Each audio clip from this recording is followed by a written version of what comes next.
My friend,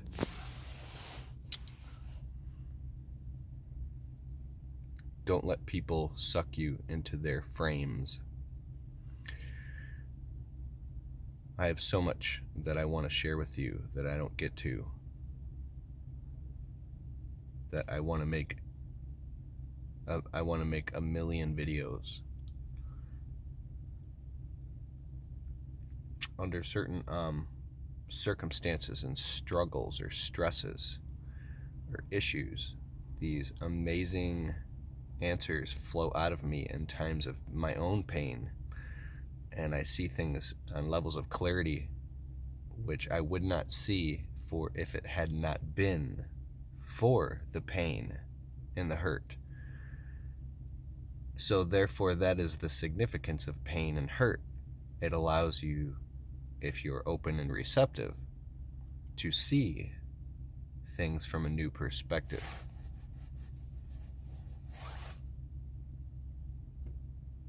Do not let people suck you into their frame. So if somebody is upsetting you or trying to upset you, because nobody can upset you unless you allow them. If somebody is accusing you of something, or somebody is attacking you, belittling you, you name it, what they're attempting to do, whether they're aware of it or not, because more than likely they believe in what they're saying when they're saying it, they're trying to suck you into their frame. And when they do that, it doesn't matter if you buy in or validate. Now we're getting into the narcissist, but when you validate their accusations or their emotions, or by even trying to defend yourself of your innocence, the very act in doing so validates their frame and sucks you in to a downward spiral where every single thing that you say and do can and will be used against you, and every step you take only makes you lose further and further ground. You lose more and more and more ground the more you try to justify or use logic or defend yourself. Excuse me. When you're dealing with somebody who is in an unresourceful state, or they are being narcissistic or whatever, trying to use logic or the grid of logistics with them, that's absolutely the truth, doesn't work, because they're in an inversion.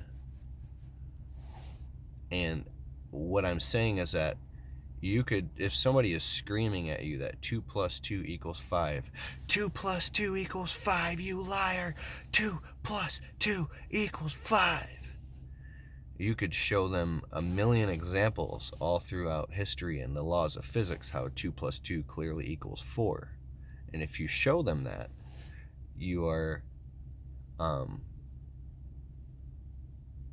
you're creating further resistance. So the best thing is to just stay completely out of the equation that doesn't work. You are now arguing that this is almost like a Jordan Peterson type thing. You are getting into an argument, and this is like the legal world.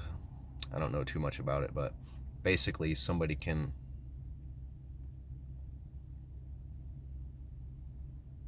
what I mean is you draw your line in the sand and you just keep stating the truth, and you don't go any farther. You don't go into the argument. You just say this. I'm sorry, in the legal world, somebody can accuse you of something and sue you, and if you don't rebuttal them, they win and they're right and you're wrong.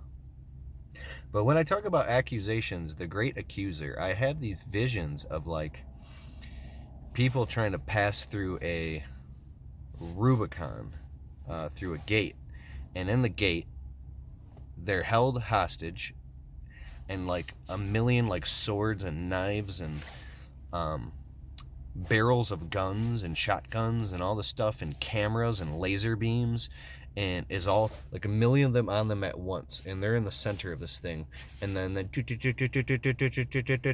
like a straight up magnifying glass goes over them and searches them for any wrongdoing. It searches them for any iniquities, for any lies. It searches their armpits. It even tries or searches their thoughts, trying to find them guilty, so they can take and polarize this one little thing and blow it up and say, it's almost like a psychopathic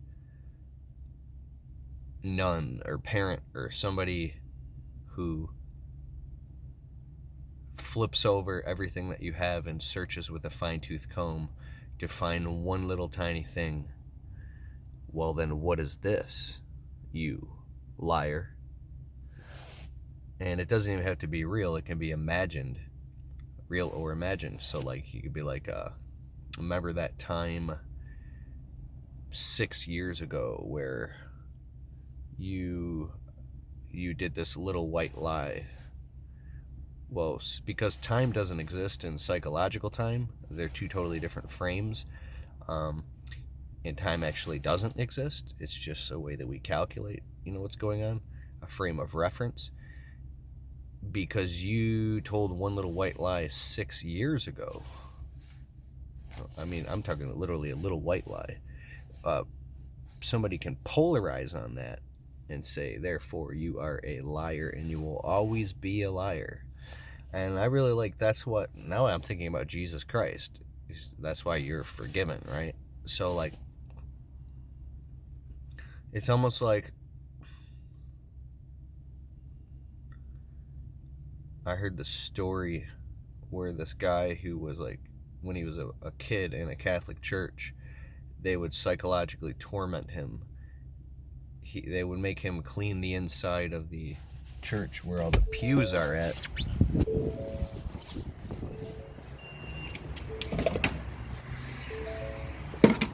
And then while he was doing that, like, the deacon would start yelling at him and say, "What are you doing?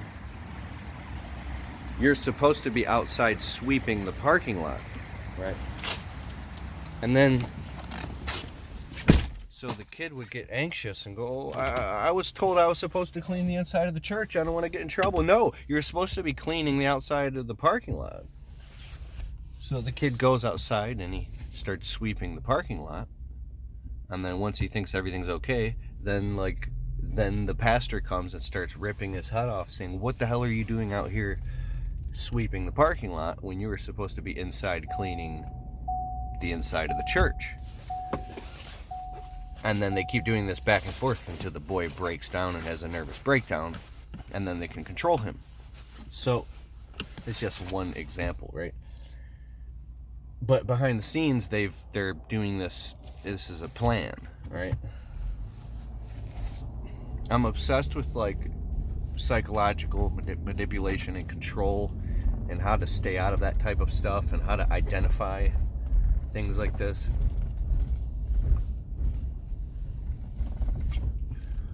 Ooh, you know what sounds so good right now? I should not be eating this. I'm trying to eat really healthy right now, but there's an Arby's with straight up roast beef and cheddar. I might have to get a couple real quick. Now, what am I doing? I'm under hypnosis. Arby's roast beef and cheddar. Kelfus. I got a cold right now. I need to be eating healthy. But Arby's roast beef and cheddar. So, sometimes you can feel like you're the only sane person, and you're literally surrounded by people that are insane, around maniacs. And it's really hard sometimes to stay completely stable and present around a bunch of maniacs. And that's why I think doing the self-work is very important. If you like this type of talk, let me know and I'll make more videos about it.